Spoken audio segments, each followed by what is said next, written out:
محترم ڈاکٹر انیس صاحب ہمارے استادوں کا درجہ رکھتے ہیں، جناب افتخار احمد صاحب، جناب مجید بن ہاشمی صاحب، معزز اساتذہ، خواتین حضرات، آپ نے اندازہ کر لیا ہوگا کہ کتنے اہم اور کتنے مشکل موضوع کو کانفرنس کا موضوع بنایا ہے۔ انگریزی میں خلاصہ تو ہو گیا، اس سے زیادہ بہتر میں نہیں کر پاؤں گا۔ 3-4 چیزیں جو سامنے آ رہی ہیں ان پہ بات ہو جانی چاہیے۔ پہلی چیز تو یہ ہے کہ ان 3 صدیوں میں ماڈرنٹی کی بحث جو ہے وہ ڈارک ایجز سے، رنیسانس سے، انلائٹنمنٹ سے بہت آگے آ گئی ہے،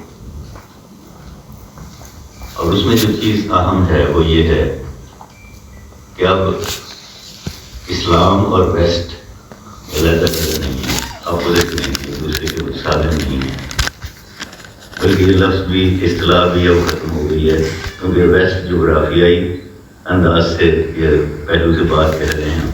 اب ویسٹ جو ہے نا وہ ویسٹ نہیں ہے، نہ وہ صرف ویسٹ میں ہے، بلکہ وہ یوں بھی کہہ سکتے ہیں کہ اسلام میں ویسٹ موجود ہے اور ویسٹ میں اسلام موجود ہے۔ ڈاکٹر پروفیسر افتخار صاحب نے بہت ہی خوبصورتی سے جو پوری تحریک ہے ماڈرنٹی کی اس کو بیان کیا، اور جو اہم بات ہے وہ یہ ہے کہ وہ مغرب میں بیٹھے ہوئے، مغرب میں ان سب سے رابطہ رکھتے ہوئے ان خیالات تک پہنچے ہیں، اور جو میں سمجھا ہوں اس سے یہ کہ مغرب بھی بدل رہا ہے، ہم بھی بدل رہے ہیں، لیکن مغرب بھی بدل رہا ہے اور ماڈرنٹی بھی بدل رہی ہے۔ اور اس کے بعد ایک بات میں یہ کہنا چاہوں گا کہ 19ویں صدی کے بعد 20ویں صدی بالکل مختلف تھی، اور 20ویں کے ساتھ 21ویں صدی میں اب بہت ساری تبدیلیاں آ رہی ہیں، ماڈرنٹی کے پہلو کے حساب سے بھی، باہمی تعلقات کے حساب سے بھی۔ بات لمبی نہیں کروں گا، پہلے 3 Ds کا آج جو بات چلتی ہے، ڈسکورس، ڈیبیٹس اور ڈیلیبریشن۔ پہلے ڈسکورسز تھے علمی، پھر اس کے بعد ڈیبیٹس کا پیریڈ آیا، اب ڈیلیبریشن کا ہے، اور ڈیلیبریشن میں ضروری ہوتا ہے کہ دونوں فریق، بلکہ جتنے بھی فریق ہیں وہ سارے بیٹھ کے سوچیں کہ اب ہمارا مستقبل جو ہے وہ سانجھا ہے، اور ہم سب کو اس میں ساتھ لیں، ایک دوسرے کو ساتھ لے کے چلنا ہے۔ اب اس میں مسائل کیا ہیں؟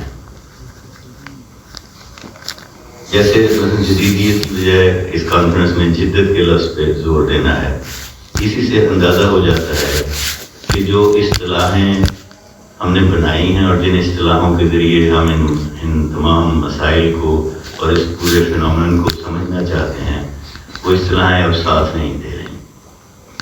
وجہ اس کی اصطلاحیں جو ہیں وہ کسی ڈسپلن سے ہیں، کسی زمانے سے تعلق رکھتی ہیں، کوئی اس کا سیاق و سباق ہے۔ اس سیاق و سباق میں آئیڈیالوجی تعصبات بھی ہیں، اور اس کے جو بنیادی مسائل ہیں ان کے بارے میں غلط فہمی بھی ہے۔ مثال کے طور پر جو بڑی بحث علمیات یا ایپسٹیمولوجی میں ہے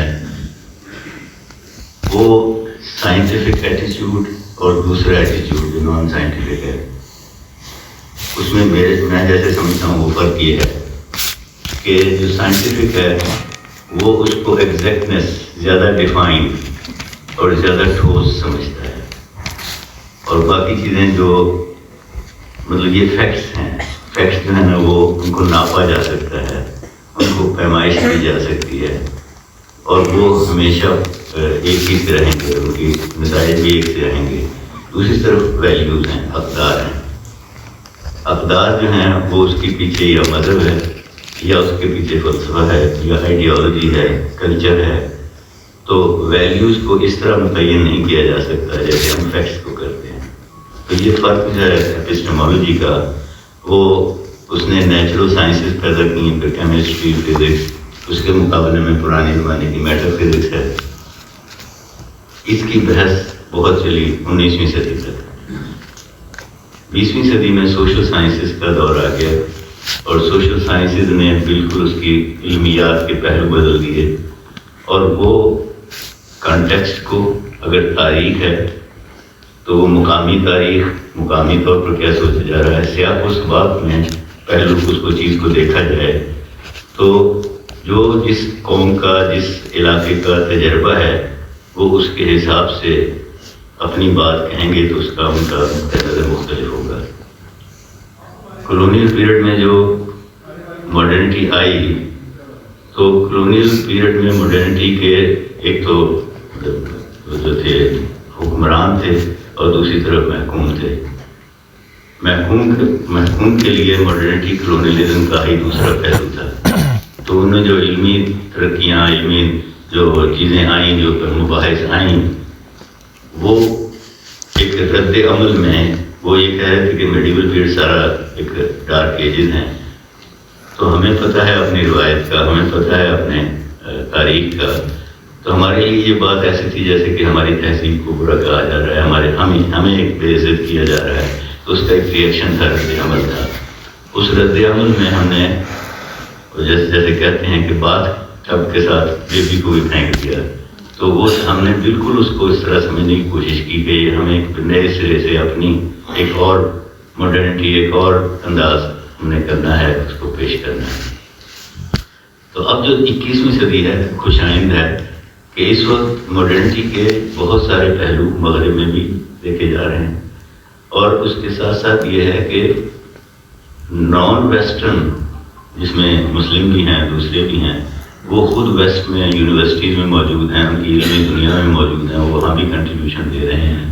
تو اس کی وجہ سے ایک انداز ہی آ رہا ہے کہ ایک تو 20ویں صدی میں انلائٹنمنٹ پہ نظر ثانی کی ضرورت تھی. اب ماڈرنٹی کے لفظ پہ بھی نظر ثانی کی ضرورت ہے. اس میں ایک چیز جو پیش آ رہی ہے وہ یہ کہ جو سائنٹیفک ایٹیچیوڈ تھا ایگزیکٹنس کا، اس میں ڈائیورسٹی کا کوئی حل نہیں ہے، ان کے پاس پلورلٹی کا حل نہیں ہے. تو چنانچہ ڈائیورسٹی کو عام طور پر رد کر کے وہ ایک یونیفائڈ، ایک ایگزیکٹ سائنٹیفک ایٹیچیوڈ لینا چاہتے ہیں. تو اس میں ڈائیورسٹی کا مسئلہ حل نہیں کر پائے. تو 21ویں صدی میں آپ دیکھیں گے یہ ڈائیورسٹی ایڈریس ہو رہی ہے. اچھا، اس کے ساتھ ہمارا جو ریئیکشن ہے وہ 19ویں صدی سے اب تک ماڈرنٹی کا، ہم نے ریئیکشن میں بہت ساری چیزیں ماڈرنٹی کی اصول مسلمہ کے طور پر اختیار کر لیے ہیں. ہم ایک طرف تو کہتے ہیں کہ ویسٹرن ماڈرنٹی جو ہے نا وہ ویسٹرن، چونکہ وہ ویسٹرن ہے اس لیے ہم نہیں، لیکن بہت ساری چیزیں اس کی ہماری علمیات میں داخل ہو گئی ہیں جس کی وجہ سے ہم اسی طرح سوچنے لگے. تو میں اس پہ بہت زیادہ تفصیل میں نہیں جاؤں گا. ایک چیز جو میں بات یہاں کہنا چاہوں گا کہ اس کی وجہ سے ہمیں قدیم کا اور اسلام کا اور قدامت کا جو تصور ہے روایت کا، وہ یہ ہے کہ روایت بدلتی نہیں ہے اور ماڈرنٹی اس میں جدت کا کام ہے، جدیدیت کا کام ہے. اب جو تحقیق ہے وہ اس بات پہ بالکل یقینی کہا جا رہا ہے کہ روایت بھی کبھی، یا جو ٹریڈیشن ہے وہ کوئی اسٹیبل یا ایسی چیز نہیں تھی، وہ بھی بدلتی رہتی تھی اور اس میں بھی تبدیلیاں آتی تھیں. اور کوئی ٹریڈیشن ایسی نہیں ہے جو مسلسل ایک ہی ڈگر پہ یا ایک ہی دائرے میں چلتی رہی ہو، اس میں بھی تبدیلیاں آئی ہیں. بات بہت کہی جا چکی، میں صرف ایک آپ کو مثال دے دوں گا کہ اگر آپ قرآن مجید کا ہی مطالعہ کریں تو اس 23 سال میں جس میں قرآن مجید نازل ہوا، اس میں بھی احکام بدلے ہیں. مثلا سب سے پہلا جو شاکنگ مذہبی دنیا میں نظریہ تھا وہ ختم نبوت کا تھا. یعنی اب انبیاء کا سلسلہ ختم ہوا. علامہ اقبال کے زمانے میں کہ اب انسان اپنی عقل پہ، اپنے پاؤں پہ، اپنی ذمہ داری پہ اب علم کی دنیا میں آئے گا. تو جو دین تھا وہ مکمل ہو چکا.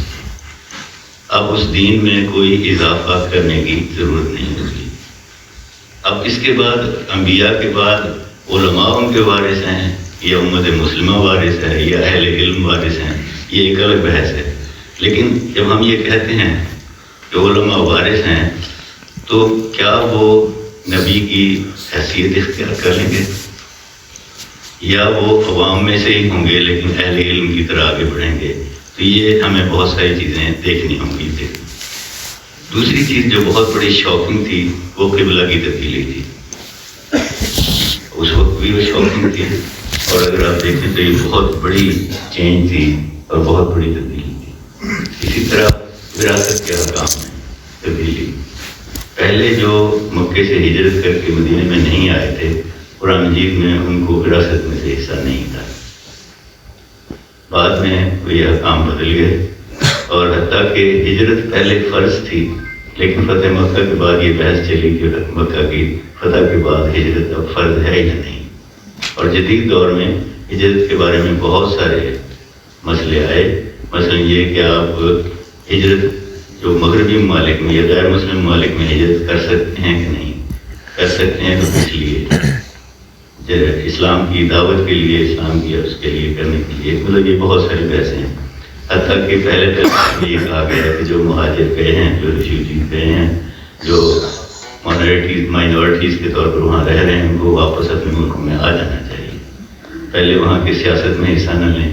اب کتنے لوگ جو ہیں نا وہ ان کی سیاست میں بڑے بڑے عہدوں پر پہنچ چکے ہیں. تو یہ بہت ساری جو تبدیلیاں ہیں یہ ایک طرف تو یہ بتا رہی ہیں کہ یہ ویسٹ اور ایسٹ کا یا ویسٹ اور اسلام کا اب وہ مسئلہ نہیں رہا، بلکہ دنیا اس طرح بڑھ رہی ہے کہ ہم دونوں کو مل کے آگے چلنا ہے. اس کے بعد دیکھیے خلافت کا، ریاست کا، خلافت کا جو ادارہ تھا اس کی تعریف، اس کی کیا کیسے ہوگا، کیسے بدلا جائے گا. یہ رسول اللہ کے بعد خلفائے راشدین، پھر اموی دور، پھر عباسی دور، پھر آٹمن دور، ہر دور میں بدلتے رہے. پھر جدید دور میں ہم پھر اور اس کو خلافت کے دوسرے معنوں میں آ گئے. تو یہ سب کچھ رہا. اس میں ایک انسٹیٹیوشن اہل حل وقت کا بھی تھا. پہلے اہل وقت میں اہل الرائے جو علاقے کے اچھے لوگ ہیں، اہل شوکت ہیں، وہ سب شامل ہوتے تھے. لیکن آہستہ آہستہ اہل حل وقت کی تاریخ میں صرف علماء رہ گئے. یہ ساری تبدیلیاں ہم دیکھتے ہیں. یہ میں مثالیں دے رہا ہوں، لیکن ان چیزوں کی سے یہ پتہ چلتا ہے کہ جب تک ہم کسی بھی چیز کا، کسی بھی ادارے کا، کسی بھی تصور کا اس کے کانٹیکسٹ میں مطالعہ نہیں کریں گے، اس وقت تک ہم اس کو صحیح سمجھ نہیں سکیں گے کہ یہ کس طرح آگے بڑھا ہے.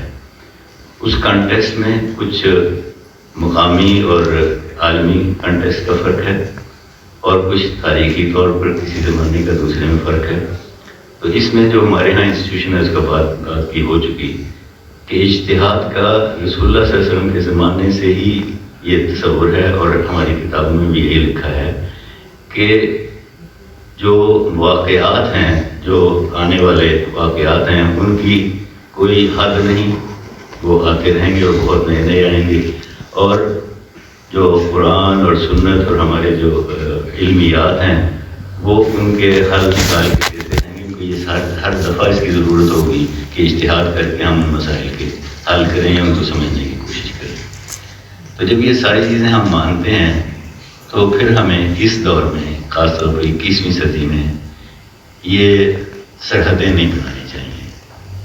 اسلام اور ویسٹ کی اور مغرب و مشرق کی، اب ہم سب ایک دنیا میں ایسی میں آ گئے ہیں جس میں خواہی نہ خواہی ہم اس دنیا کا حصہ ہیں. تو اس دنیا میں ہمیں اپنے پیمانے بھی بدلنے ہوں گے، اپنے ایٹیچیوڈ بھی بدلنے ہوں گے. تو اس میں جو یہ بحث ہے جو کانفرنس کی، اس میں جدیدیت سے جدت، جدیدیت ایک فنومنن ماڈرنٹی کا ترجمہ ہے، لیکن یہ اصطلاحوں کا مسئلہ ہے. اور اصطلاحوں کے لیے ہمیں صرف اصطلاح کے ایک وقت کے معنی نہیں، بلکہ اس میں جو معنی بدلتے رہے ہیں ان کے لحاظ سے ہم کو دیکھنا ہوگا. جدت ایک معنی میں بدعت بھی بن سکتی ہے، اور بدعت کی جو بدعت پہ جو سب سے بڑی بحث تھی وہ اسی کی تھی کہ یہ اسلام میں یا دین میں کوئی جدت کا پیدا کر رہے ہیں. لیکن جو اسلامی تعلیمات تھیں وہ یہ تھیں کہ بدعت کا تعلق صرف دینی امور سے ہے. دین میں کوئی نئی چیز داخل کرنا یا دین میں سے کوئی چیز نکالنا اور اس کو پھر سمجھنا کہ یہ دین کا حصہ ہے، اس کو بدعت کہا گیا ہماری اسلامی روایت میں. لیکن ہم نے بدعت کے جو بحثیں ہمارے یہاں چلی ہیں وہ بدعت کے بہت سارے وسیع معنی کر دی ہے.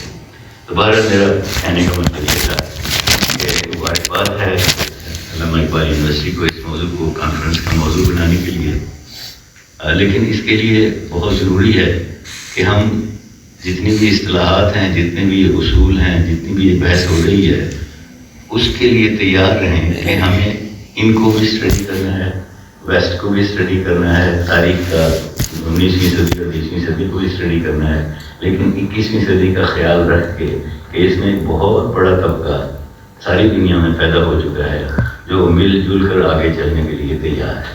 تو اس میں ہمارا رول کیا ہوگا، ہمارا کردار کیا ہوگا، ہم ان کے ساتھ کیسے گفتگو کر سکیں گے، اس کے لیے ضروری ہوگا کہ ہم ان کو اپنی بات سمجھانے کے لیے پہلے ان کے مائنڈ سیٹ کو سمجھیں اور پھر اس کے مطابق اپنی بات ان سے کریں.